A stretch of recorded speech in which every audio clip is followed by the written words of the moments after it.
This could be an insurance claim. Don't hurt me.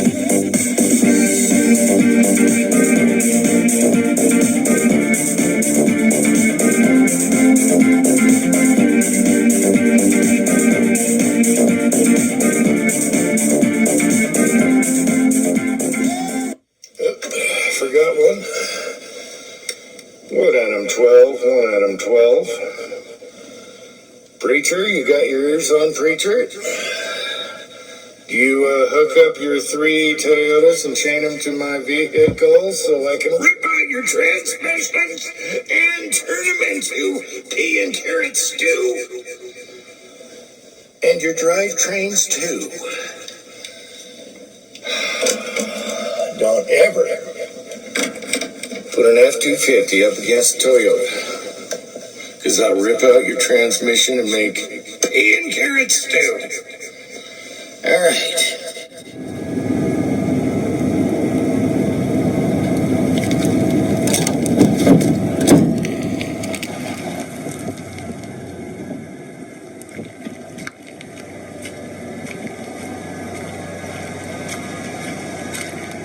What the hell?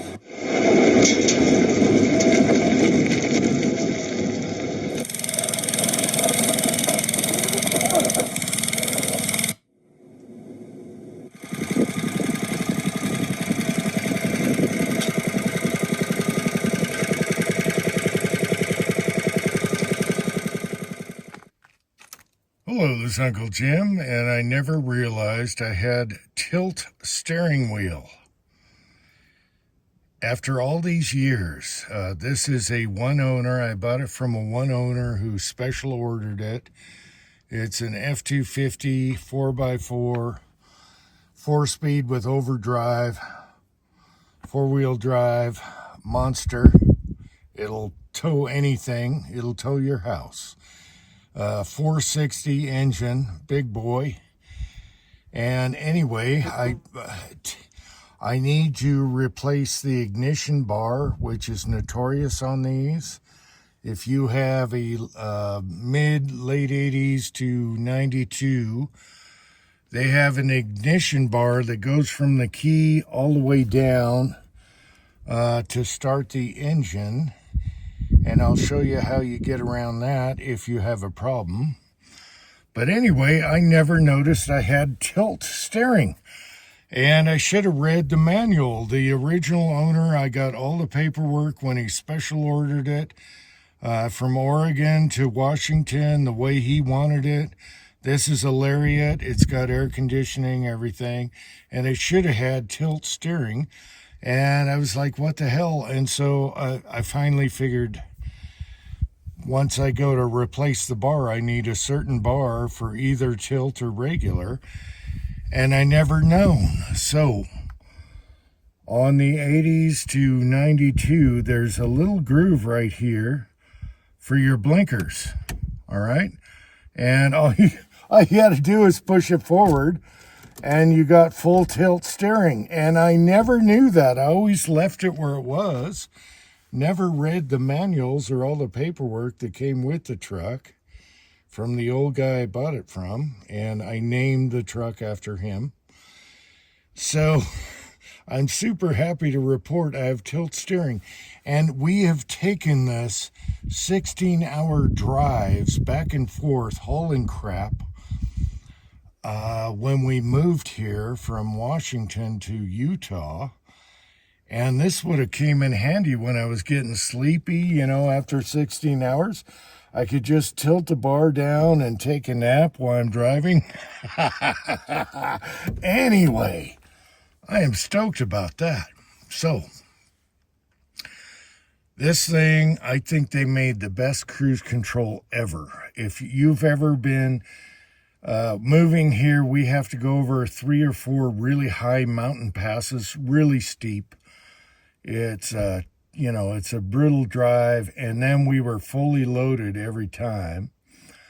And the cruise control is on the steering wheel here, and it's so easy to use. It uses the booster off your brakes, and it just keeps the RPMs even, no matter what you do.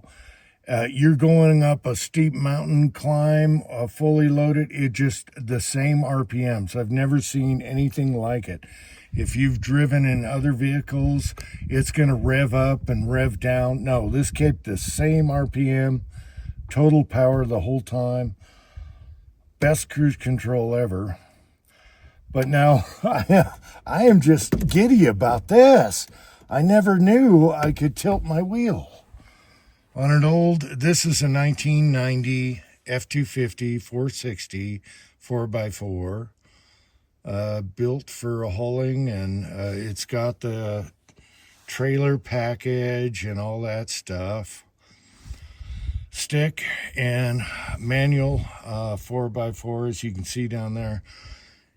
It's just awesome. So you can see how nice, even the seats are nice. My son got me a cover for the dash because the dash has no cracks in it. But when you're out in this sun in Utah, maybe Arizona, you're going to crack that dash. So we got to keep the dash nice. So he got me this last Christmas to cover the beautiful dash. And the bad news is I don't drive this much. It still has old gas in it from last winter and maybe a little gas from the winter before. So it was idling a little rough, and I put some Tektron Complete Fuel Cleaner in it. That's like the best stuff you can do, and it's already idling better after just putting it in there and idling it for a while. And now I come back today. I had to put tabs on. So it's time to start the vehicle. In the wintertime, I face the windshield towards the sun. In the summertime, I face the windshield away from the sun with all the vehicles. So anyway, let me show you how you start this when you break your ignition bar. And from late 80s to 92, they were notorious for braking after so many miles. I have 95,000 miles on here. My ignition bar broke. It was made out of aluminum, and it's got a little curved piece that goes from your key and then pushes down to start the ignition. And I thought about just putting putting a ignition button hidden somewhere, but no. So all you have to do if that happens is there's a cover here that's blue, and it's 2 Phillips screwdrivers. So if you have 2 Phillips screwdrivers and a vice grip in your car, which you should have, you can start your engine even if that breaks. It won't let you down. And it didn't. Once I knew that, boom, easy. So right now it's missing the cover, 2 screws. And I'll show you how it starts without an ignition bar that broke. It's made out of aluminum. And a shooting buddy of mine told me, he was a Boeing engineer, he said aluminum was always designed to fail. And it did, but the part is cheap. The only bad thing is you got to pull the steering wheel to get to it and replace it. No big deal. The part is cheap. So, after all this time, if that's the only thing that let me down, I'm pretty happy. And this thing will tow a house. The 460 engine, notorious for towing. So, anyway, I'll show you how this starts up. It's got old gas, but, it's running fine. The good news is both fuel tanks. It's a dual fuel tank. Both the pumps still work and everything. Usually I'd give it a little Murphy's and a little Seafoam. And I hear bagpipes. Can you guys hear bagpipes? Anyway, we got a bagpipe neighbor. But he's a shooter. All right, continuing. So the F250. The last truck built like a tank, all steel frame, everything, no rust, and it came from Washington, so I noticed with the road salt here, there's a little bit of rust around my rims. Just a little bit. I can fix that. But other than that, you can tell it's in good shape. Even the seat, steering wheel, this should be all worn off but you know, for the year it is. And I have 95.46.2 on the odometer. And believe it or not, with the cruise control fully loaded over steep passes, we're talking passes a lot of people you don't know what a steep mountain pass is. I was still getting 15 miles per gallon fully loaded over passes with cruise control in overdrive. And I just left it there. Even in overdrive, it went over the passes because it's a big engine. And it didn't care. It was just humming. And I do have a tachometer on there, you know, it came with that. So, all right, let me show you how to start it if your ignition bar breaks. And it's been a long time since I fixed it, so this is how I start the vehicle. But now it's kind of a pain, and I want my ignition back. All right. Okay, this is your ignition bar. And you have to take off the cover, which is blue. 2 screws, you're done. And then you need a pair of vice grips, and forward is to start, rear is to stop. And you want to remember that because, you know, you don't want to burn up your starter motor when you go the wrong way. All right. So let's fire her up. And the idle is getting better with that Techron Complete Fuel System Cleaner. And again, both my fuel tanks still work beautiful, okay? All right, so this is how you start it. Now, you need your key to unlock your steering wheel. Put it in neutral, because I got a manual, which I love. And we're going to start it. And you got to remember, you know, if you're a dumbass like me, forward to start, back. I had a saying for it, and I can't remember. So I take these little vice grips and just put it on the bar there. Put it there for start. Okay, putting the clutch in.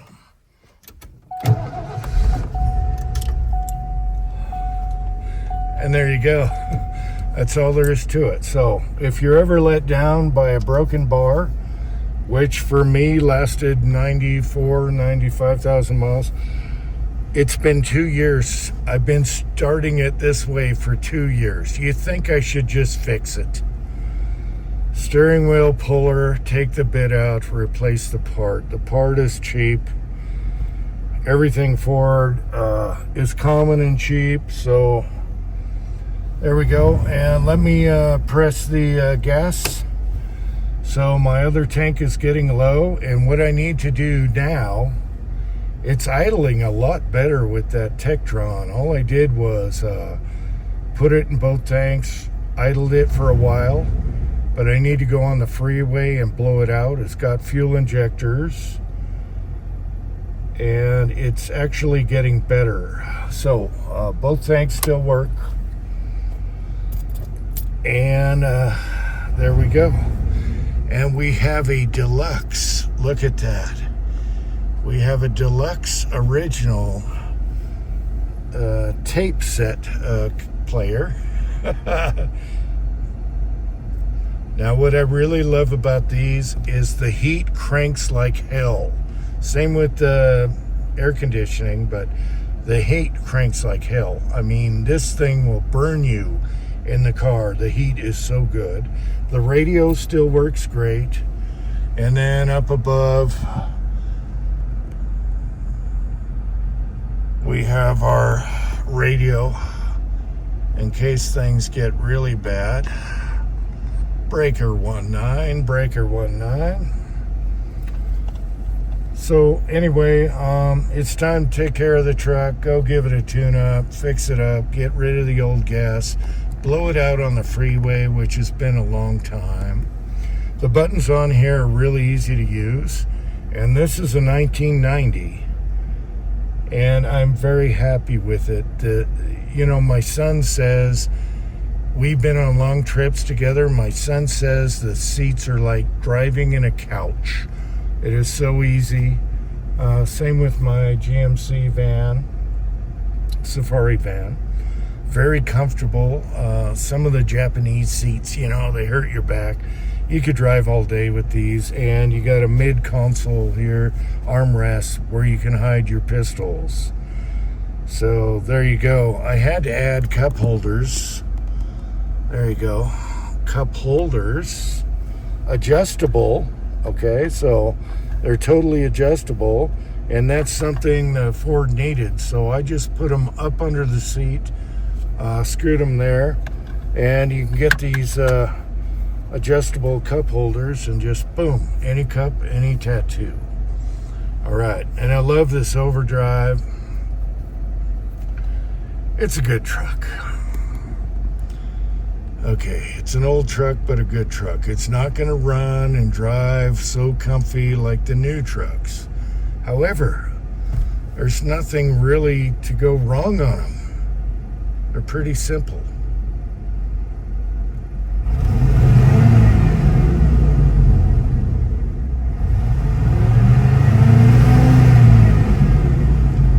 $460 F250. 460 will haul anything. And again, I was getting 15 miles per gallon over the passes fully loaded. That's very rare. Even a Chevy with an engine this size at the same age is only going to get 10 miles per gallon. 15 miles per gallon, I'll take it. All I do is use this for hauling lately, so it's got old gas in it. And it's idling a little better now. But I got to take it on the freeway and do some hillbilly breast tumbling part 2. Until next time, thanks for watching. America. This is what happens when Uncle Jim thinks it's an immovable object, but it's not.